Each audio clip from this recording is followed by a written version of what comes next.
Greetings everyone, SoloFanDance98 back at it again with another reaction. This one is going to be on Jane Animations. I'm looking back at some of her older videos because I think I've only ever seen most of her recent ones, like a third of her old ones. So I want to check out some more of her older work, see how it was to see her 10 years on YouTube and everything. So let's check it out. I'm looking at Our Tour Went Wrong in All the Best Ways. Baby's first tour. Oh jeez.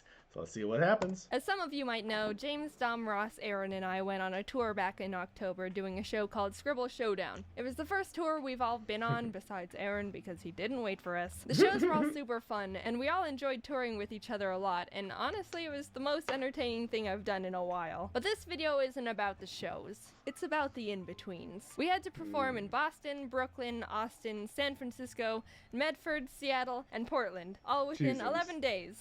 So you know that those off times are gonna get a little hectic while we're just trying to survive and not leave our souls behind. The first leg of the tour, literally leaves his soul behind us. we took flights to our destinations. Boston and Brooklyn had no out-of-the-ordinary stuff going on besides the fact Ross, Dom, and I were super addicted to Pokemon Go and were spinning Pokestops left and right together on that grind. Don't worry, it only took 2 days for peer pressure to crack James down enough to download it and get addicted with us. We arrived— Oh jeez, and they spread the addiction. I must know. Valor Instinct or Mystic? in Austin on the 3rd, and this was our first completely free day. Ross and Aaron really wanted to get some Texan barbecue, so we all went to dinner at this little barbecue chain they heard was really good. Everyone got their food and we're in heaven, except for me because vegan check. But honestly, it did look really good, and I was glad they were enjoying it. Afterwards, Aaron and James wanted to go to a glad they had salads for her card shop for Magic the Gathering cards since a new pack was coming out. So we headed over there, and one of the employees named— He's just kind of, yo. Jojo, and he was a dog, and I miss him. The next day we got into the van to head to the venue, and Ross just goes, "So, did anyone else have a rough night last night?" Turns out, Ross, Dom, and Aaron all got food poisoning from the barbecue. James and I were safe because I didn't eat any, and I don't know, I guess James is weird. The next free day we had was in San Francisco. We were a good 5 days into traveling, and some of us were running out of clean clothes to wear, so instead of finding a laundromat, we headed over to a Target nearby to just buy new ones. After shopping a bit, we noticed there was a huge arcade right next door, so of course, we went in. Aaron and Dom played some DDR, but what caught Ross and James— Is that they have Candy Cadet? Oh my gosh, from Five Nights at Freddy's, Jesus. His eyes was this big elaborate VR setup where the players are strapped into these adult baby walker looking things. I mean, anyone with eyes could tell this thing was jank as hell, but that just made it more essential to play. Ross asked the guy at the stand if they could play, which the guy said they needed arcade cards to scan, so they went and did that, and when they came back, the guy was finishing up working at the bumper car booth, looked over at us, and just walked out of the arcade and left. Rude. We got another person over, and Ross and James got set up, and I think this video explains the whole thing. After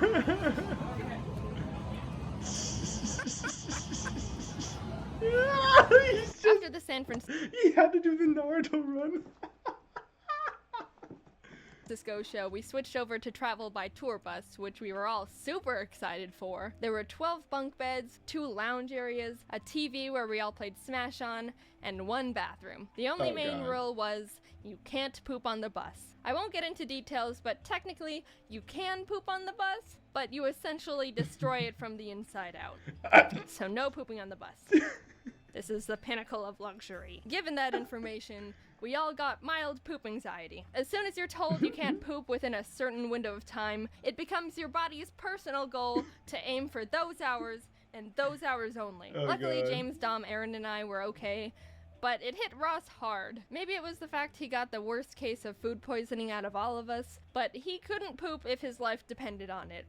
And it kinda did. He went 2 days without a single poop. And he was scared. By the time we got to Oregon, he that's when you need to talk to a doctor. Was going crazy. Guys, I've I've got to poop today. I don't know what I'm going to do. We all checked into the motel rooms our tour manager Matt booked for us to shower and finally do laundry, and had a bit of time to spare. So, as the friends we are, we decided to dedicate it to trying to help Ross poop. Aaron shared some poop exercises he said always helped him, and I pulled up this song on YouTube my friend showed me that was titled Music That Makes You Poop, and with all variables combined, I think it was working.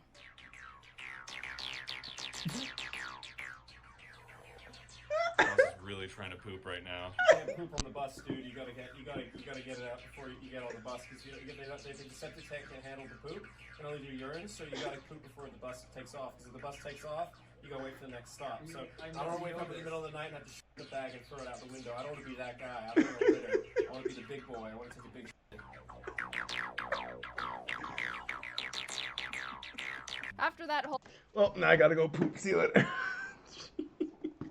ordeal, Ross, Dom, James, and I went out to catch some Pokemon. Aaron stayed in the bus to build some magic decks, but the area we were parked in was a bit sketchy. The laundry room sink in the motel had a marijuana in it. So Ross found a knife and we held it while catching a bunch of shroomish. It was well worth it because James, Ross, and I all found shiny Pokemon at the exact same time. By the time we got back, James and Aaron were really hungry. Ross, Dom, and I got Taco Bell, but we also all had that this morning, so James wanted to try and find something else to have, which was a mission failed. So he and Aaron went out to get Taco Bell, but by the time they walked over to it, only the drive-thru was open. They tried to just walk up to the window, but to no avail. They didn't have enough characteristics to pass as a car, so they had to turn to the only option they had. Call an Uber to go through the drive-thru in. It worked! So basically all of us had Taco Bell for breakfast, lunch, and dinner. We were living like kings over here. In God, that's just gonna make you want to poop on the bus. Seattle, we got to the theater, and Matt reserved another room for us to shower in at the hotel next to the venue. I wanted to wash my face, and Ross wanted to freshen up, so as we were walking out to go to the room, Matt grabbed us and said, "Look, when you walk in, don't talk to the concierge or anything. Don't even look at anyone. Just go straight to the elevator and head up to the room." So we're like, okay. We walked in and did exactly what Matt said. Didn't talk to anyone, didn't even breathe in anyone's direction. No oxygen was stolen. Just went over to the elevator, pressed the button, and then out of nowhere, the manager pops out of a mystery door right next to us that we didn't even know was a door and goes, "What room are you going to?"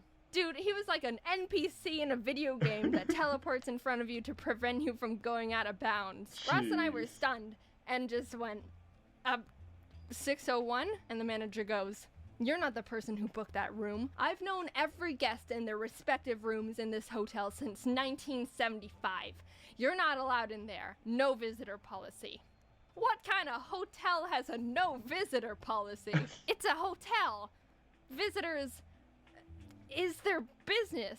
So we went back to Matt and explained what happened. One of the managers at the theater went over to talk to the manager in the hotel because the hotel owns the venue. But the thing that was really annoying to us was that we were the ones who were performing at the venue, which directly affects the amount of rooms they sell. I should give them some slack though. To their credit, they did tell us they'd let one more of us go into the room if we paid a fee of $80. So, but the theater was really nice to us and the Seattle audience is great. Before each show, we had a VIP Q&A section, so when we finished that, we have like an hour before the actual show, and during that one in-between hour, there's a Mewtwo raid in Pokemon Go, which doesn't happen too often. So you already know that Dom, Ross, James, and I were frothing at the mouth. Oh my god, we gotta get that Mewtwo! After the Q&A, we all got up calmly, walked off stage, and when we were out of sight, literally bolted out the back door of the venue and ran down the street to a Mewtwo raid. By the time we finished it, there was a crowd of like 30 people also catching Mewtwo. Not people who watched our videos, just normal people who all just wanted a taste of the Neutron style. We all caught a Mewtwo and The Neutron styles. They show Jimmy Neutron. actually had time to get another before the show starts. So there was a march of 30 people just playing Pokemon Go, working together to get Mewtwo's, and it was the most beautiful thing I've ever been a part of. Also, James caught a shiny 3-star totally all by himself. Ross definitely didn't need to help him, and made us all jealous. The tour was so fun. I couldn't have chosen a better group of friends to travel and do a show with. The team that helped us was amazing, and the shows were so fun to perform. Every city had an amazing audience, especially the ones where I won, and it was a really surreal experience. I really want to thank you for helping me get to this point, and I still can't believe I get to do this crazy, awesome stuff for a living.